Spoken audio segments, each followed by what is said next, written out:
Hello, welcome back. Today we're going to walk you through the process of measuring pump gear clearance using micrometers on a Ford C6 transmission. And what I'm going to show you today is going to apply to pretty much any pump, whether it's a vane style or gear or gearator style pump.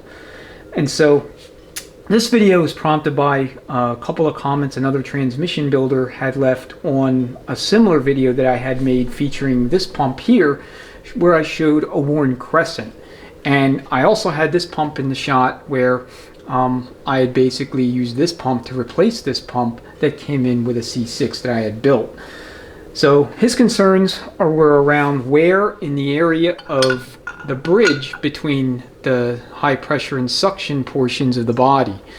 And he thought that this area is excessively worn, and basically if you put a pump back in that's worn like that, when it gets hot, the line pressure characteristics inside the unit will become inconsistent and volatile. So, translate that into more layman's terms, you may have slippage at higher throttle angles and shifting, especially in a performance application. So this transmission went out the door like that, and I confess I did not measure or take any clearance measurements of this pump. I just physically looked at it and called it good, and that is an error on my part. So I recalled the transmission so we can confirm or deny via measurement whether or not this replacement pump that was seen in that video is actually bad. Alright, so here's the bad pump, here's the quote-unquote serviceable pump.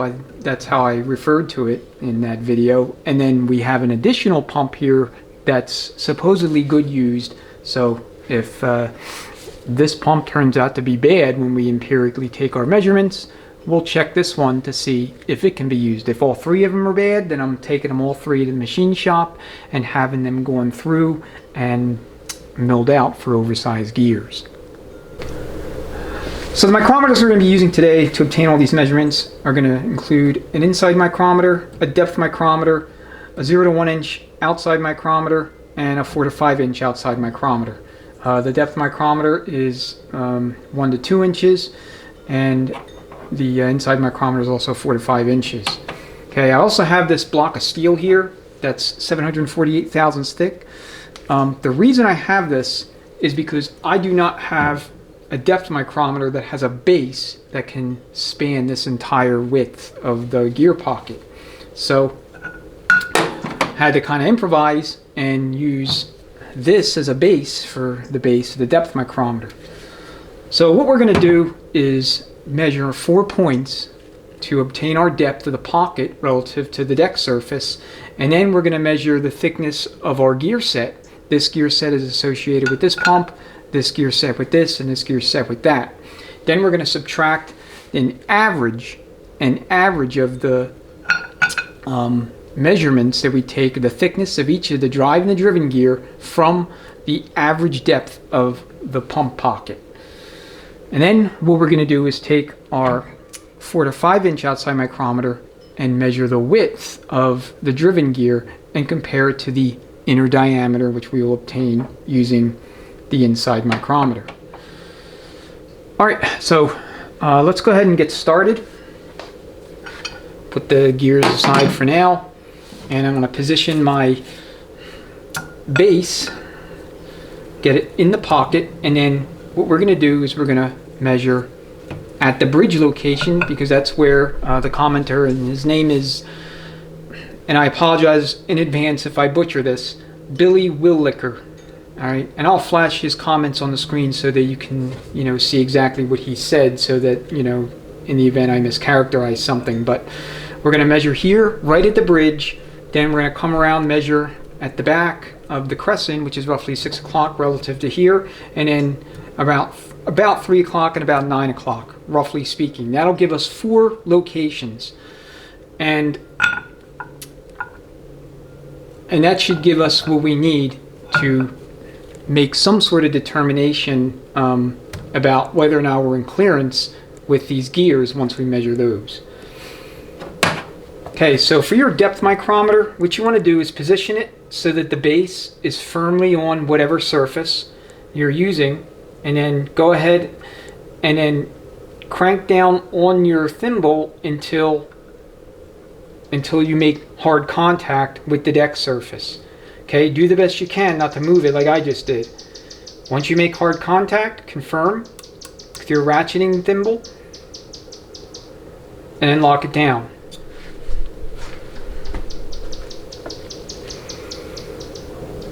Okay, so this is what we have. Now, this micrometer is only capable of reading out to 1/1000th of an inch, but ideally you'd want something that's capable of a 1/10,000 resolution. I don't have that, so this is what I'm going to use. I'm just going to go by eye if I'm right in the middle. So when it comes to the, 1/2 thou increment. So how you read a depth micrometer is going to be the exact opposite of how you would read any other type of micrometer. Basically, you read it backwards. So you see here, the two closest whole numbers to the thimble are going to be 5 and 4. The 5 is visible, but the 4 is not. So your intermediate hash marks, which represent 25 thousandths, 50 thousandths, and 75 thousandths, are also visible. So in a depth micrometer, in this situation, you would ignore them, and you would only use the numbers you see here. So basically what we have is, and you add 1 inch to this, so 1.4095. So in between the 9 and the 10. So that's what I'm going to record on my sheet.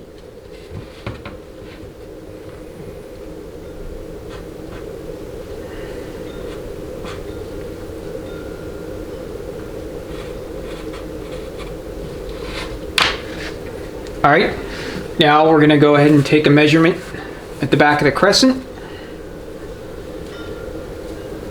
I'll loosen it up, back it off.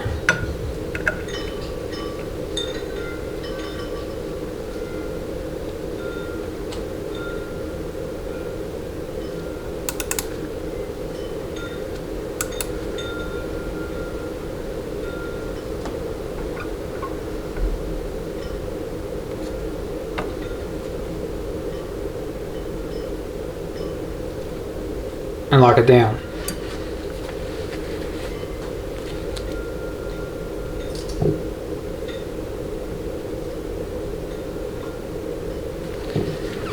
Alright, so 1/2 thou difference.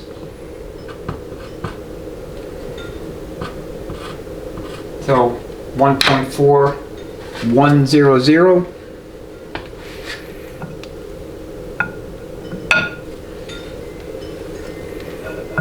Alright, so now we'll go ahead and move to the roughly 330 position relative to the crescent.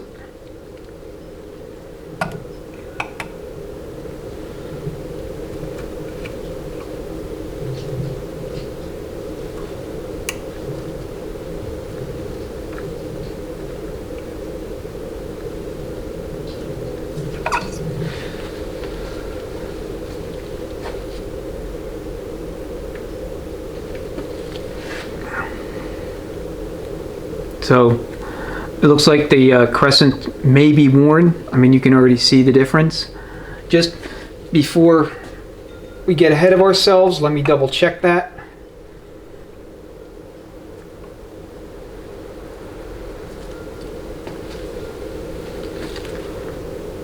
All right, that felt a little bit better.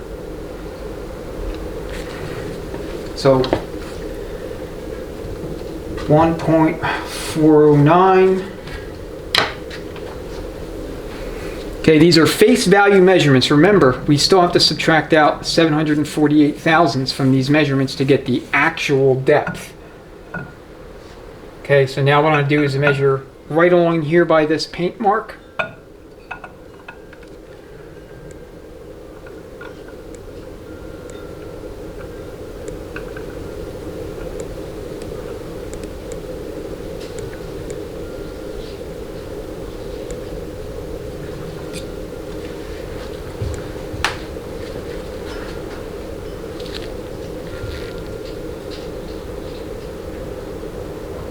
All right, that's right on the number 10, so 1.4100. So now what I'm going to do is I'm going to subtract 748 thousandths from an average of these four figures you see here.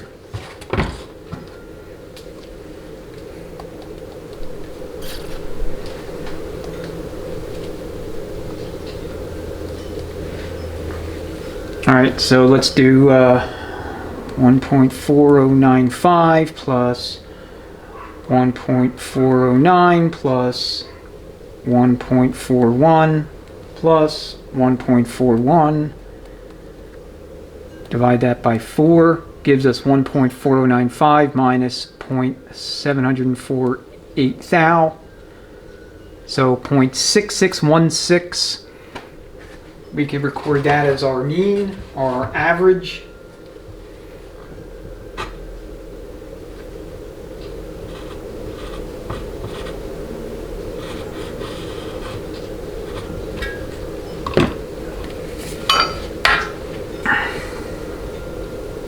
I don't know to what extent that's visible. There's a lot of glare. All right, so now that we have our depth, we're going to go ahead and start measuring our gears. So let me get these out of the way. I'm going to use this as kind of a little bit of a base here. So again, same principle when it comes to measuring drive and driven gear as anything else. You want to make sure that you're firmly on it, but you're not too tight. Okay, that's a little too loose.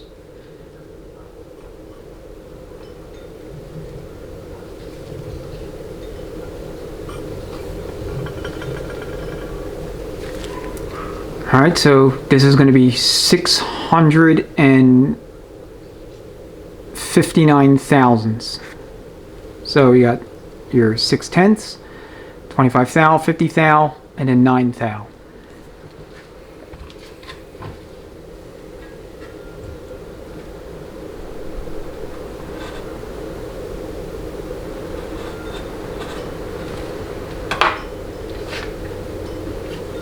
Okay, so we measured it basically right there, so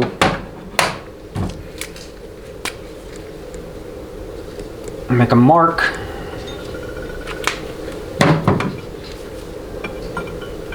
Flip it around to 6 o'clock position. I'm going to keep this as is.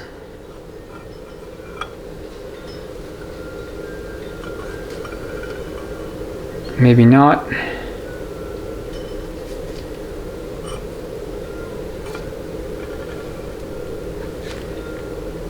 I tried to keep it like set so I can slide it over, but I don't want to accidentally break the gear or do something stupid.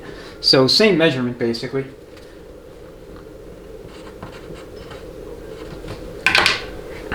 Okay, now we're going to go 3 o'clock.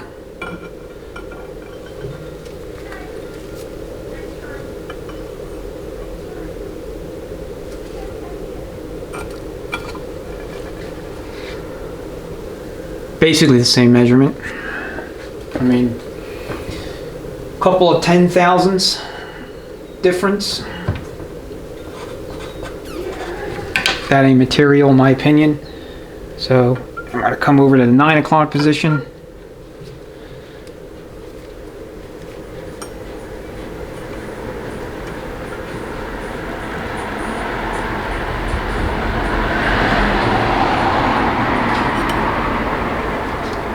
And we have the exact same value.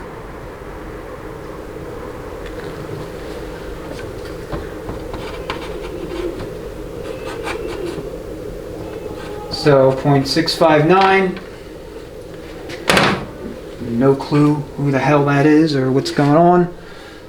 So 0.6616 minus 0.659 is giving us 0.0026 clearance.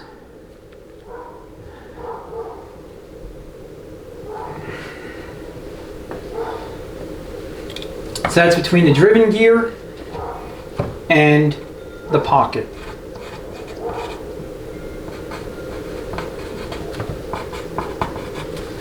All right, now we're going to perform the same exercise with the drive gear.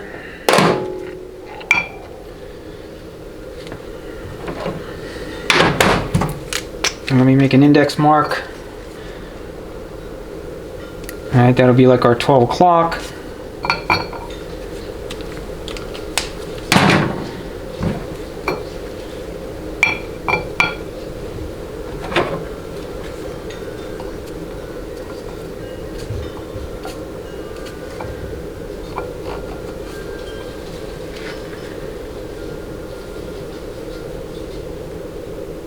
So coupleton thou over that 9 hash line.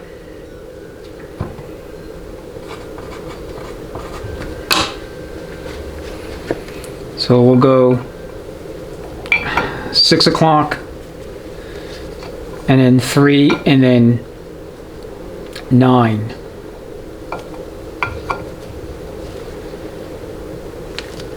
Same thing.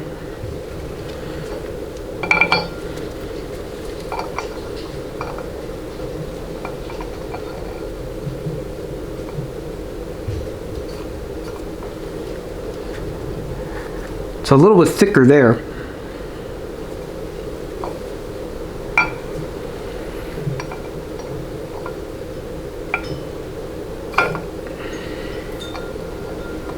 Getting a little hasty here. Let me reset.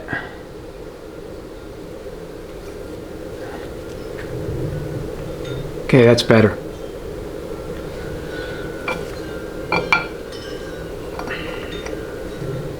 Just want to measure that other side again, because I don't think that was accurate.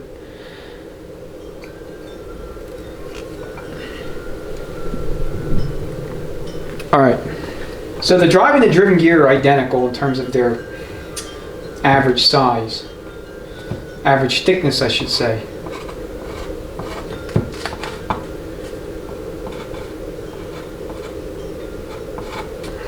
So same clearance. So I want it to adhere to between 1 and 3 thousandths between top of the deck surface and the top of each of the drive and driven gear. So I can certainly understand why, you know, watching a video, somebody would express some concern about the wear in this area. Number one, it's an extremely sensitive area, just like the crescent. Number two, you see the visual transition between the area where the drive gear rides and then the area where the driven gear would ride. So here's your driven gear. And then you have your drive gear.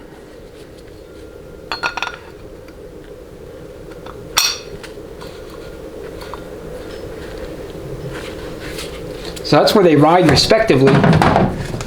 And if I was Billy and I watched that video, I probably would make the same comment, to be honest. And it is 100% my bad not measuring this. It happens to be okay, but that doesn't matter. I should have checked it before I went out the door, and I didn't. So that's 100% on me. And the stupid mosquitoes. All right. So now what we need to do is measure our clearance between the outer diameter of the driven gear and the gear pocket. So what I do with the depth micrometers, not depth micrometer, inside micrometers, is I'll set it up so that I have, you know, just enough room to fit it inside the pocket. And then I'll just kind of wiggle it from side to side until I can't wiggle it anymore as I expand the overall length of the micrometer. Now, one thing you have to be careful of is you don't want to cock it like this. You don't want to put it at an angle because that'll increase the overall length. So I'll just get it close so this side can rest on the deck surface. And I'll expand it as much as I can from there until I literally can't move it anymore.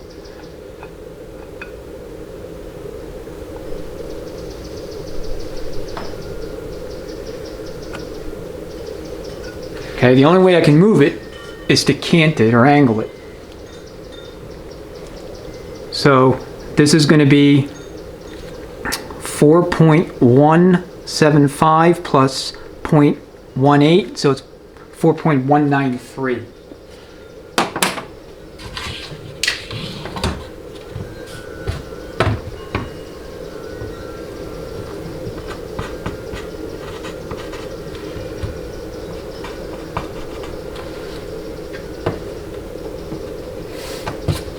All right, now we're going to measure the outer diameter of our driven gear using our 4 to 5 inch outside micrometer, and you're just going to measure this like you would, say, a main or a rod journal on a crank of an engine. Alright, so we have way too much room, obviously. Crank it down. And you want this just sliding over like this. Try to keep it as level as you possibly can. Now this one is capable of reading in 10,000ths of an inch, so we have 4.1, 4.125, 4.15, 4.175, and then 4.1, let's see, 4.185 would be here, 86, 87, 88, 89.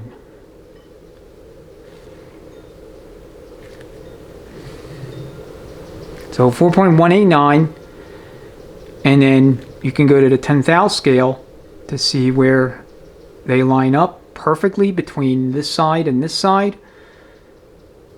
And it looks like it's a 0, so 4.189.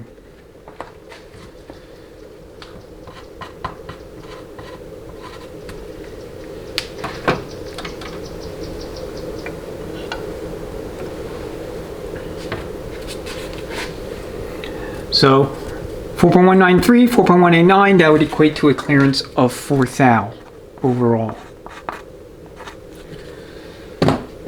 I have to check with my machinist to see if this is tolerable or not. I have this spec here, but I just want to confirm that. I'll annotate the video, but assuming that is okay, the next thing we really need to do is a visual inspection of the drive and the driven gear themselves before we pronounce this good. And as you can see, this has some torque converter wear on it, you know, where this was engaging the converter hub at some point in its life. So as far as teeth, there is some wear on both the drive and the driven gear, you know, each sets of teeth respectively, but it's not what I would call debilitating or excessive. So I think my next step with this thing is to purchase a set of new gears and perform the same, you know, the same measurements to see if, you know, I can either tighten up the clearance, especially between the sidewall here and the outer diameter, and while maintaining or maybe even decreasing slightly my deck to top of the gear clearance. If I could do those things, then I'll install a new set of gears into this body as is, and that should be sufficient to make this pump 100% serviceable again. Alright, it's the following day. Bought a new set of pump gears, installed them, and I also measured everything, so we'll go through those values and I'll show you the clearances. I did also measure the replacement pump that was supposedly good used, mic'd everything, and you know, we'll cover that as well. And then lastly, I have a third pump on the bench that I like to refer to as my super bad pump. Okay, this pump is an absolute wreck. It came in with another C6 some time ago, and it's just been, you know, sitting in my inventory. But as you can see, this thing has excessive scoring, extreme wear, pretty much everywhere in the pocket. So the crescent's worn. This area here, down at the working surface for the drive gear, is worn. Okay, you can see all the scoring on the sidewall. I mean, it's pretty extensive. So I measured that for shits and giggles as well, and so I will share those results with you. This is the original set of gears that came in there. So let's recap our measurements from yesterday. This is going to be with the serviceable pump and its original gear set. So for a drive and a driven gear face to deck surface clearance, you had 2.6 thou or 26/10,000ths of an inch. And then our sidewall clearance between the inner diameter of the pocket and the outer diameter of the driven gear, we had 4 thousandths. And I did confirm with my machinist that 4 thousandths is optimal. Alright, so here is that serviceable pump with the new gear set. Okay, so same clearance, face to deck, and we decreased by 1/10,000th of an inch in the sidewall clearance, that's pretty much immaterial. So good results overall. Happy, and that's what's going to ultimately go back in. Alright, so this is going to be the replacement pump that is supposedly good used.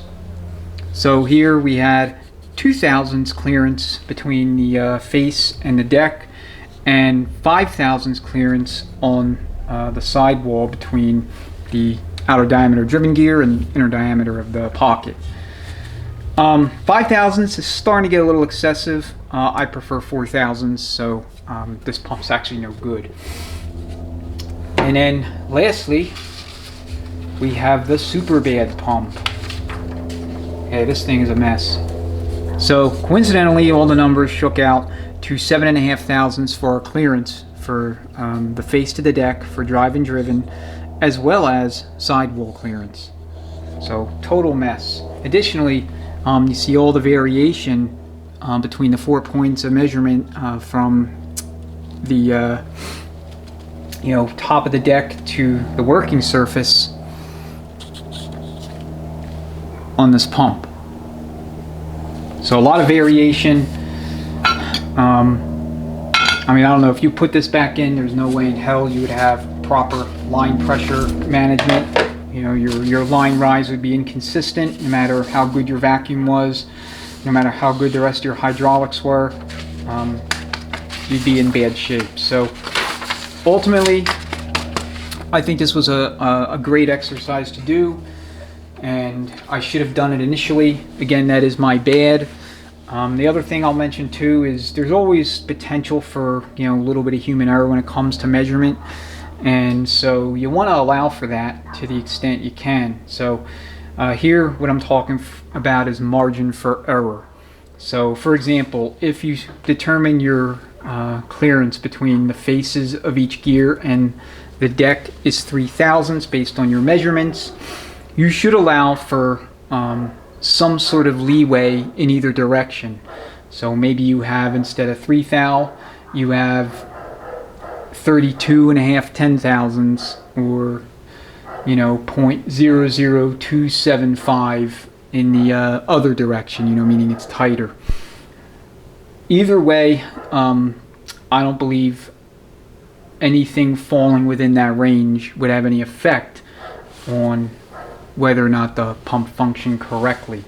But if you're outside that margin for error range, then at that point it starts to get a little sketchy. And the further you depart from that, in terms of your ability to achieve consistent values each time you measure, obviously the less reliable the numbers become. So I measured these pumps multiple times. I spent a lot more time measuring than I did filming this video, and my measurements were consistent each and every single time. And if you're just starting to work with micrometers, you kind of want to do that, right? You want to make sure that your technique is sound and that you're doing it the right way, because otherwise there's no point to doing it. You might as well just use feeler gauges, straight edge, and or dial calipers, which, like I said, are not as precise, not as accurate. It's just the way it is. So anyway, that is the video. Hopefully this was helpful, educational, or if nothing else, perhaps entertaining for you. And special thank you to Billy for calling this out. The point of the video was not so much to prove him right or wrong with respect to his initial concern. The point was to actually go through the exercise of measuring and validating that the pump is in fact serviceable, instead of just saying so. So really this is I guess an indictment on me and my judgmental call to not do that initially, and that's not something that'll ever happen again. So as always, thank you so much for watching. Greatly appreciate it. If you have any questions, comments, go ahead and leave them below as usual. Otherwise, I look forward to seeing you in the next video. I'm always doing C6s, so I'll always put out videos on them. So if there's anything that you want me to touch on in particular, let me know. I am hoping to get one in where we're going to be doing a 4/100 gear swap, and if so, I will film that in its entirety and talk through what that process looks like and the parts and components needed, and the whole works. So Until then, enjoy the rest of your day or evening. Thanks so much again. Appreciate it. Talk to you soon. Look forward to seeing you on the next one. Take care.